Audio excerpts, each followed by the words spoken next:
first collar we're going to be looking at today is a flat collar. Lots of people call them a Peter Pan collar,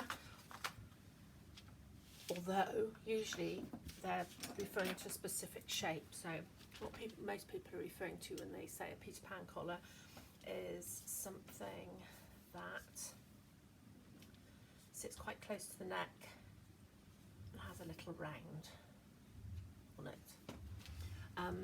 So this Peter Pan collar, it doesn't come up the neck and down with a stand, it just sits fairly flat to the body, not completely flat to the body. What happens if you don't reduce the outside edge is you end up with something that sticks up and looks a bit bizarre. So what we will be doing is reducing that outside edge so that it doesn't look like a plate basically around your neck. Okay, you need the back and the front of your bodice block to be able to achieve this. And what we're most interested in, of course, is the neck edge. First thing you're going to do, and don't forget you're using a nice fine pencil, not a big mad felt pen. Very first thing you're going to do is draw around the neck, draw across the shoulder. You don't have to get rid of the dart at the shoulder, but I'm going to. I think it'll be easier for me to describe what I'm doing without it. So I'm just going to pivot that out of the way. And remember, what we're most interested in is that neck edge. That's where the action's happening. I also need to know what the back neck is like, because it's going to be going all the way around. And here's where we start to close up on the outside edge to prevent this sticking out like a plate. What we're going to do is we're going to put the neck edges of the front and the back on the shoulder seam together, and we are going to overlap at the armhole edge. So what I'm looking for you to do is, I want you to overlap somewhere between 4 and 7 centimetres. So I'm going to go midway. I'm going to overlap by 5 centimetres. So I've marked down here from on the shoulder at the armhole edge. I've marked down by 5.5 centimetres. I'm now going to get my back bodice. I'm going to line up with the neck edge on the shoulder seam, and I'm going to bring the back shoulder down until it comes to the line that I drew. It was 5.5 down from the shoulder. And now I'm going to draw in the back neck. So here we have the centre front, here we have the centre back.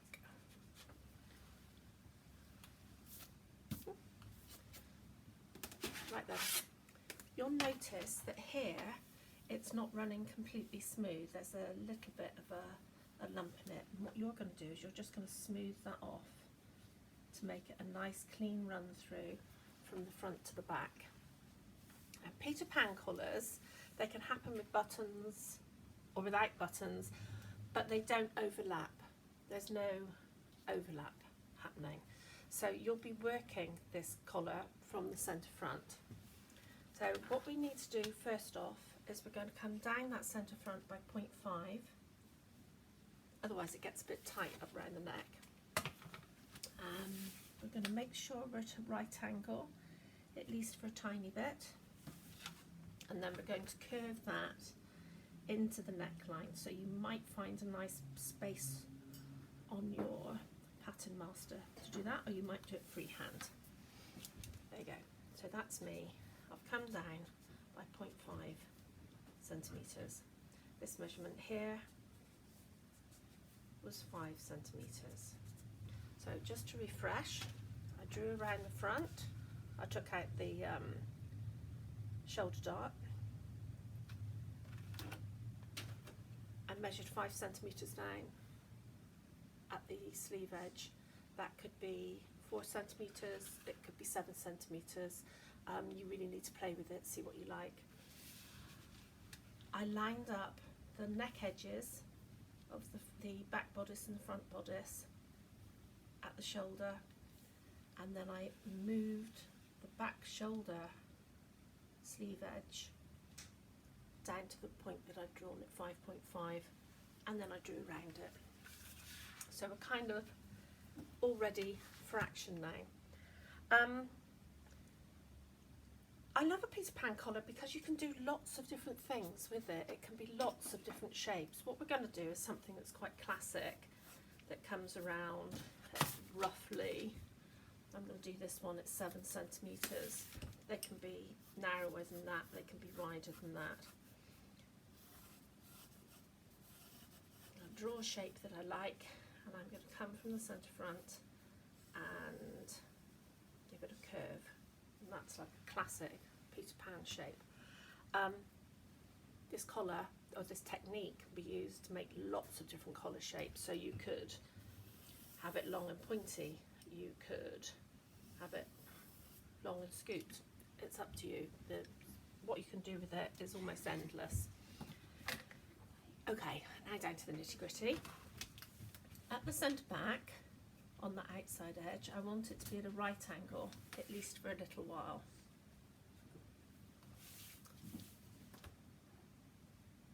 I'm going to keep that even, and I'm now coming into the front. So I'm doing this pretty much freehand. You might want to use your pattern master to help you a little bit more. It's entirely up to you and how confident you feel at this stage. There we go, that's the shape that my collar is going to be. But now I've drafted the shape of the collar, I now need to make the pattern. Let's do that.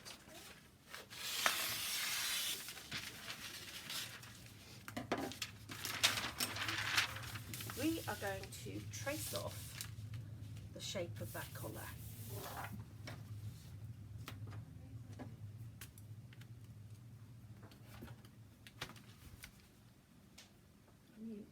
Coming up the centre back, coming around the neckline, I'm going to give myself a balance mark at the shoulder. Again, balance marks, it's to make it easy for you putting the garment together when it's being sewn.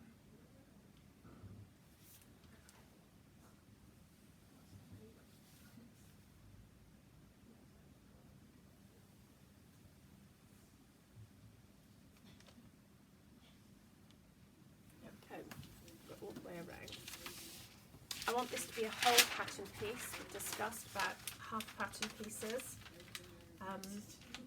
Definitely you don't want to be cutting a collar on a fold, you want to cut it whole. Seam allowances on something like this. I'm going to put 1 centimetre around the neck edge, which means that the garment that's going to go with this will have to have 1 centimetre seam allowance at its neck edge also.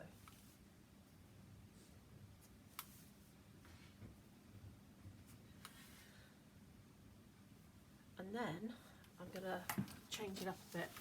Around the curve here, I'm just going to put 0.5 on. I'm putting on 0.5 because it's quite a tight curve on the outside edge. And if you were to put 1 centimetre on, there'd be nothing particularly wrong with that, and you'd sew it at 1 centimetre, you'd then have to trim 0.5 off. So I'm kind of cutting out the middleman here and just giving us the amount of seam allowance that we need. So I'm going around it with a straight edge and marking it really regularly to make sure that I've got that seam allowance even.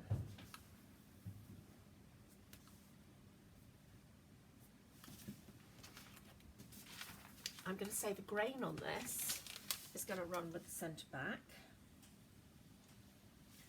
On such a small piece as a collar, you could have it go at a right angle to the centre back if you like, but I'm keeping it simple here. This is going to be my grain. Now then, you might think your job's done, but it's not. With all the collars that we're going to be discussing, we're going to have a top collar and an under collar. The under collar is always slightly smaller than the top collar, so that you don't see the seam edges when it's made up. It all sort of tucks underneath, and nobody who doesn't know anything about sewing needs to know that there's another layer under there. So we need to draft that. It will be the same technique through all of the collars that we draft. So I'm going to take off on the outside edge about 4 mil.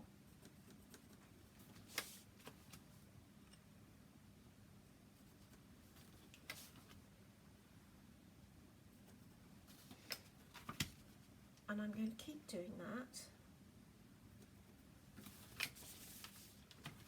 until I get to the very sharp curve at the end, when I'm going to drop it down to 2 mil and then taper it right off to 1 mil. I'm just going to draw that line in for you so you can see how much smaller it is. Now when it comes to sewing, this undercollar line that we're just putting in is going to be smaller than the top collar line, which means there's going to be a little bit of easing when we sew it together.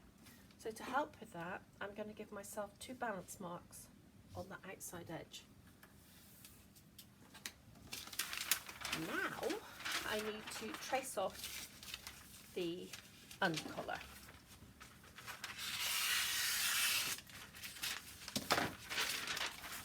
Let's hope I've got enough paper here.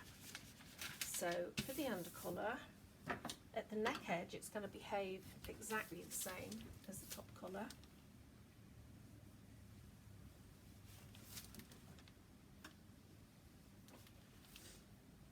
On this outside edge that I'm drawing in now, it's going to be a bit smaller, so I'm putting in those balance marks. Oops, sorry, it's a case where you're going to be neater than me.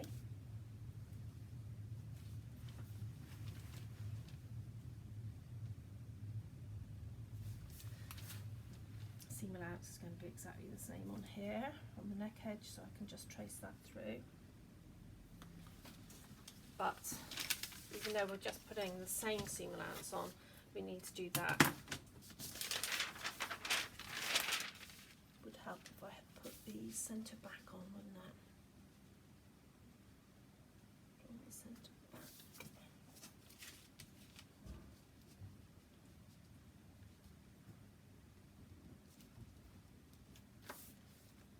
Lovely.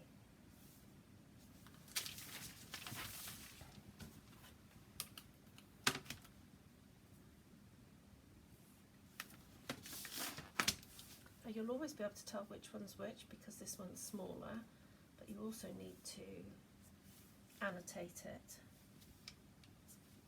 So let's get the seam allowance on around there.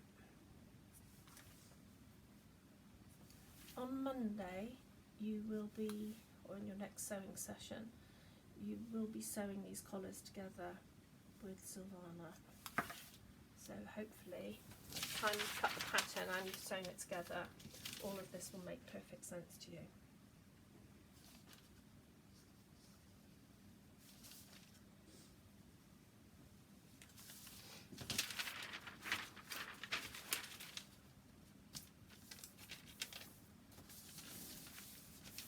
Okay, let's get this grain line on.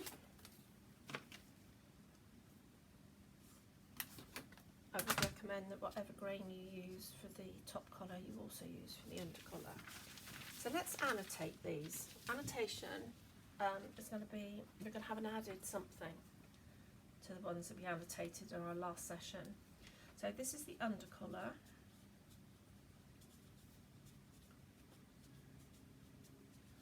It's Peter Pan, or flat if you prefer to call it a flat collar. You're going to cut one, but you're also going to cut one of fuse. So fuse is the interlining that you will use. You'll line it on and it will give the collar a little bit of stiffness, which will stop it curling up, and it will help it keep its shape. So you can say cut 1 plus 1 fuse. And we'll get to use a fuser on Monday also. So this is the Peter Pan. Again, this is the top collar. This also is cut 1 plus 1 fuse.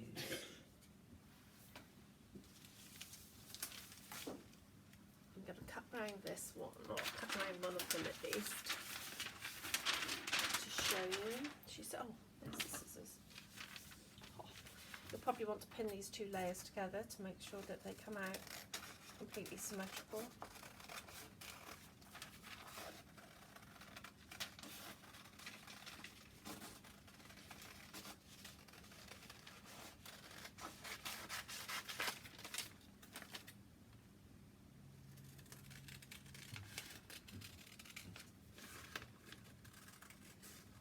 The reason I'm cutting this for you to see me cutting it is what's going to happen when we put our notches in. So I'm going to want a notch here at 0.5 so I don't forget, and the machinist also knows. I'm going to have a notch here to remind me that it's a centimetre around the neck. I'm going to have a notch for the shoulder seam. I'm going to have those two on the outside edge to help me get that back together as it should be. And I'm going to put a centre back notch on both edges. Oops.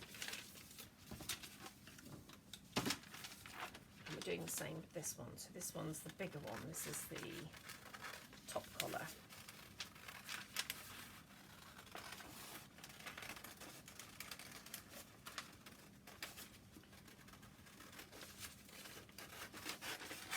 So when you have your, when you hand in your tech folder, it'd be really handy if you give me the working out, so that sheet there, you can mark your top and your under collar on that, and I'll expect the two pattern pieces as I'm showing you here. I'll expect all the annotation, I'll expect all the notches in place. If you haven't managed to get a notcher, you're going to have to be spending hours doing it, cutting little triangles out.